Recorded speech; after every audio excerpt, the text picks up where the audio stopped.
Here I'm going to propose you a little presentation on the economic and environmental assessment combined of some regional level bioeconomic policies. So treating the question of scales really at this meso level in between the local, most local level and any subnational level. We will work on the application of some forest-based sector policies in the region Grand Est in France. As for me, so this is some work I did during my PhD last year. It was at the INRA in Nancy, and now I'm working at the ICIJ Institute, which is dependent of the Mines ParisTech, where I keep on working to some of these couplings between economic models and environmental assessments, but sliding towards other thematics. So just a little bit of context. So, Ariane did the most of the job presenting what has at stake with the forest sector by talking about biomass, and this will answer to some of the avenues she has identified. So the forest sector is based at the intersection between multiple stakes. There are different types of bioeconomy policy that are oriented more or less towards material use or energy use with wood. There are very diverse environmental stakes with such as biodiversity, carbon, with very different approach to assess them or integrate them in models, prospective models. And there is a need for adequate policy development that is adapted to the regional level and taking account of the multiple scales as this regional level that we are interested in integrates a very different economic dynamics, environmental dynamics, and we are trying to make the best of the that is decisive, as I showed, when we are talking about wood biomass and forests and all the products that comes from it.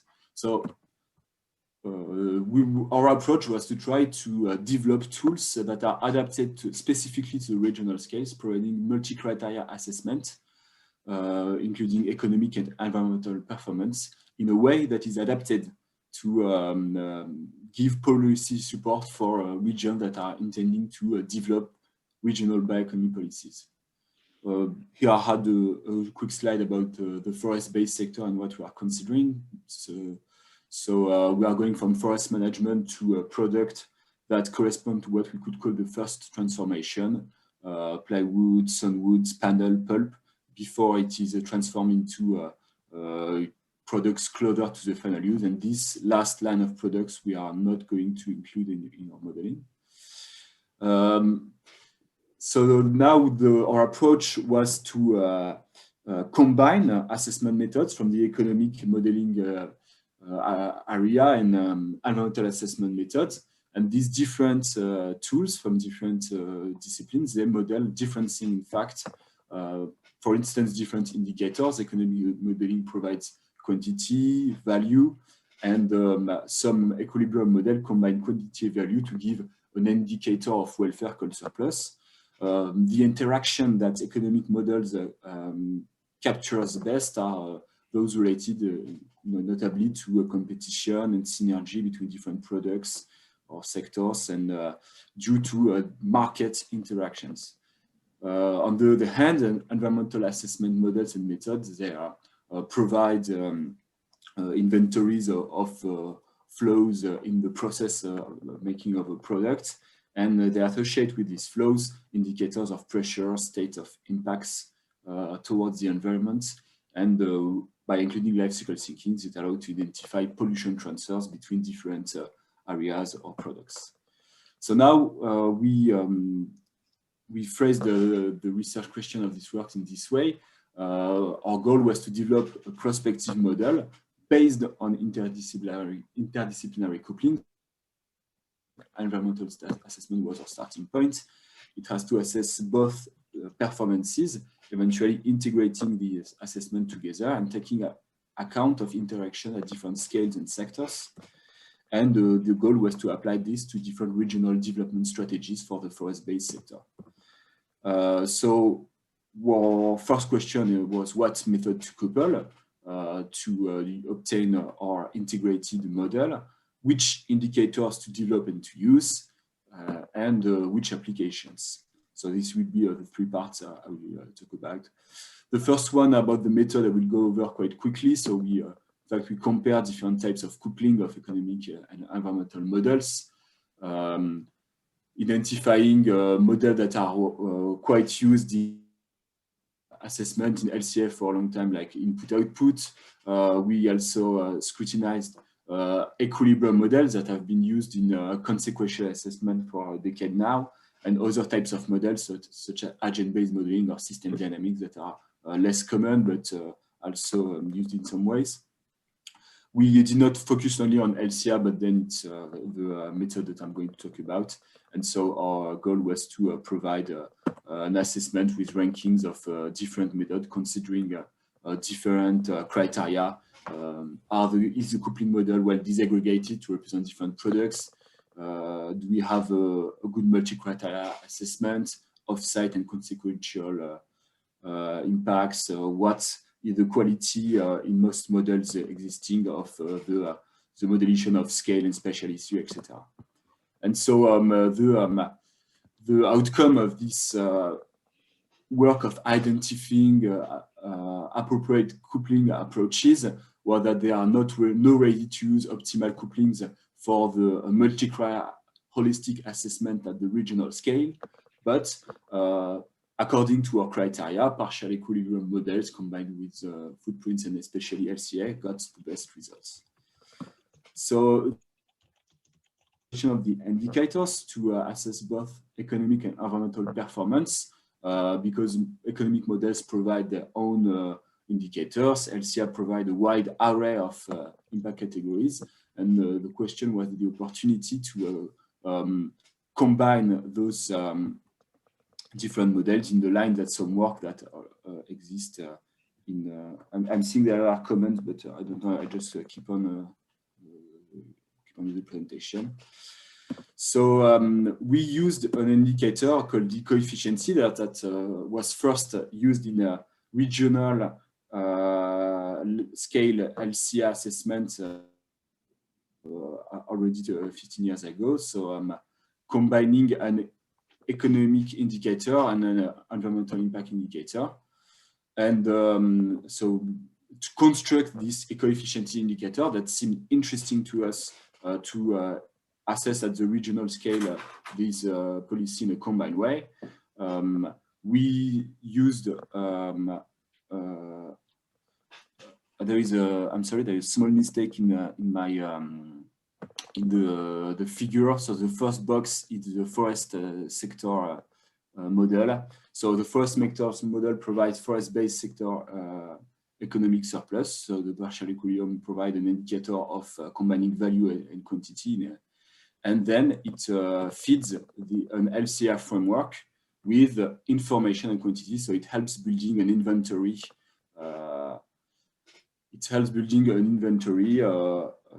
By providing information and quantity that is then processed using eco-invent data in order to provide information on environmental impacts. So these values of quantities on wood and products, they are coupled, and this is an important part of the work, with the eco-invent databases. And one of the challenges of this approach is to realize to fill the gap of the level of disaggregation between our economic model and the LCA databases. The problem being that we have the same kinds of products like fuel wood, sawn wood, but at smaller levels sometimes in LCA assessment. So, and with sometimes different boundaries. So the representation of the value chains in economic models and LCA databases overlaps partially, and choices have to be made, imperfect choices, in order to get something that is as consistent as possible in order to have an economic model that runs years after years and is to provide a meaningful inventory to assess in a second time environmental impacts. So we were able to work both midpoint impacts and endpoint impacts, and later on, when we computed the eco-efficiency indicator, we focused on endpoint impacts as we needed something that was concise enough on an indicator that was easily understandable, as it already integrated both an economic and environmental information. We modeled the first indicator that is called partial eco-efficiency, as you can see it. And the second time, we tried to integrate the avoided impacts that would occur so in a consequential approach into the eco-efficiency indicator. So I'm going a little bit more details on that. In a consequential approach, we tested some policies. For instance, we will see it in more detail afterwards, a subsidy policy for fuel wood. This policy increases the use of fuel wood in a business as usual scenario. We build an equivalent between this additional consumption and avoided consumption of fossil fuel energy. And then taking using a fossil fuel mix impacts, we are able to calculate avoided impacts due to a policy. And then I have to go quickly over that, but it's an important and interesting point of our approach. We integrate with the ratio of avoided impacts, the avoided impacts into the eco-efficiency indicator. So we have here on the left the partial eco-efficiency, basic eco-efficiency ratio, combining economic information and environmental information. And then we integrate the ratio of the avoided impact into it. So we can have a straightforward indicator, full eco-efficiency, that includes some substitution effect for the policy applied at the regional level. So we'll see more just afterwards how it translates into results. So, but on this methodological part, so the conclusion of our approach is that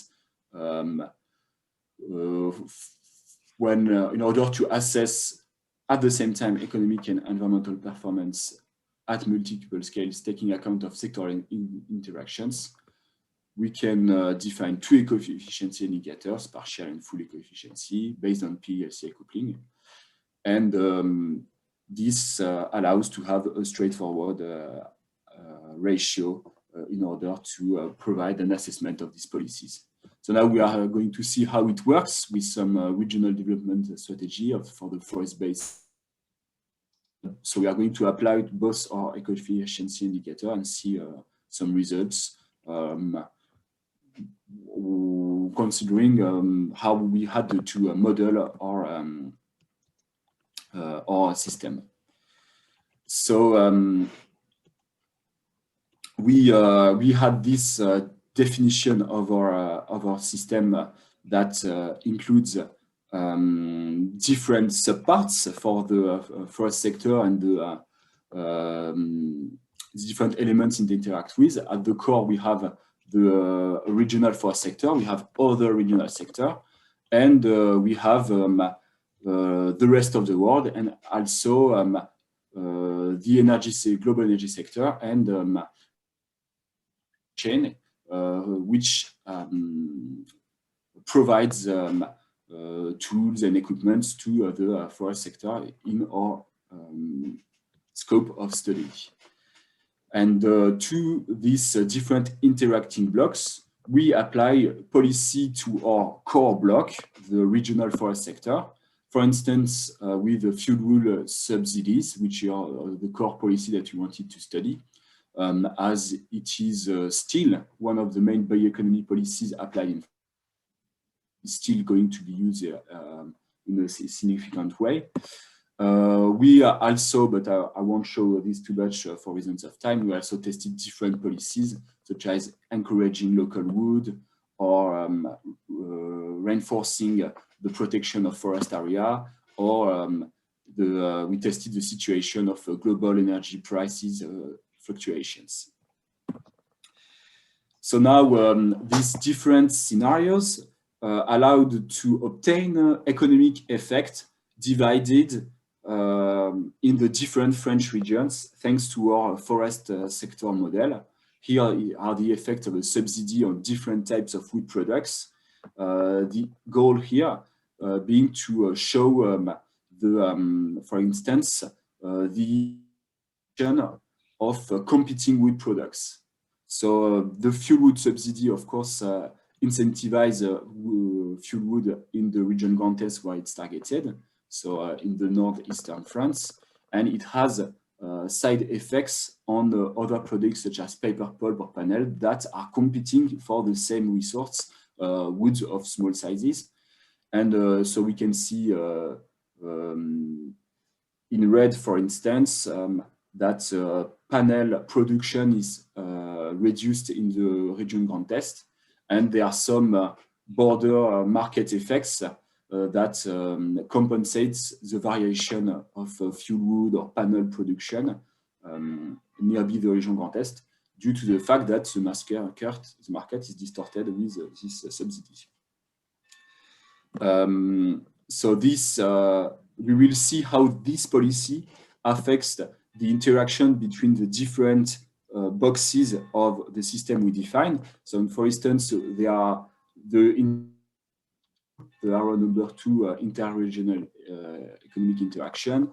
We will see effects on the arrow number 3, arrow number 4, the interaction with the energy sector. And so in terms of numbers, we can see, for instance, here the interaction number 1 between fuel wood, pulp, and panels. We can see that fuel wood consumption is greatly increased, and for instance, pulp production is greatly decreased. We can see also effects on the regional trades that are lower in some ways, for instance, fuel wood and pulp, but at the same time, panels are quite affected in terms of production.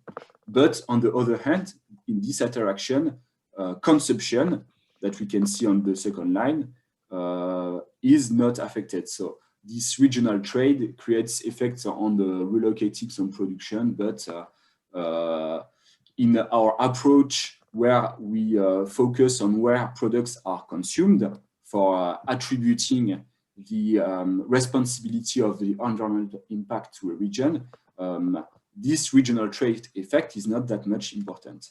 And at last, for instance, when it comes to interaction with the rest of the world, the effect is very low. Of course, the point where the effect is more significant is the price of fuel wood in the region Grand Est, which relates in part with the effect number 4, the interaction with global energy markets in terms of, but well, not directly in terms of substitution effects. So in the end, this economic effect translates into environmental impacts. So we are able to compute midpoint level impacts. We will focus most on endpoint level impacts. So for instance, we can see, we can develop a prospective inventory due to the subsidy. Here are the inventories for the year 2050, whether we have a policy or we don't have it. So the subsidy has a diverse effect depending on the impact category, increasing impacts in most categories, but also having due to a higher consumption of products, but also having an effect on avoided products. And so one of the core points of this approach is to see how the two preceding effects, economic effects and these environmental effects, combine into indicator. And so here you have the two indicators, partial eco-efficiency and full eco-efficiency. Partial eco-efficiency being without avoided impact on the left. And so we can see that implementing a policy leads to a low variation in coefficiency. Would it be in the region Grand Est in dark blue or in the nearby region, for instance, in gray? But when we integrate the effects of the avoided impact, so it's the FEE, the full eco-efficiency, then in this case, we compute an indicator that shows a much more significant eco-efficiency variations due to the subsidy that we studied.